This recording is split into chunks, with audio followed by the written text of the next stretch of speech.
apat na bagay na dapat mong tandaan. Una, ang tagumpay ay hindi natatamo sa isang iglap lamang. Kailangan ng tiyaga, determinasyon at patuloy na pagpupursige.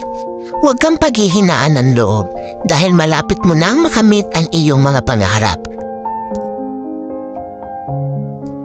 Pangalawa, huwag mong ikumpara ang iyong sarili sa iba. Bawat isa sa atin ay may kanya-kanyang journey at timeline. Focus on your own progress and celebrate every small victory along the way.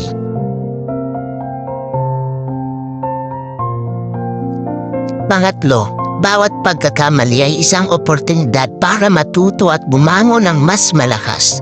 Huwag kang matakot magkamali. Dahil bawat pagkakamali ay lumalapit ka sa iyong mga tagumpay at pangarap. Pang-apat at ang pinakahuli, ang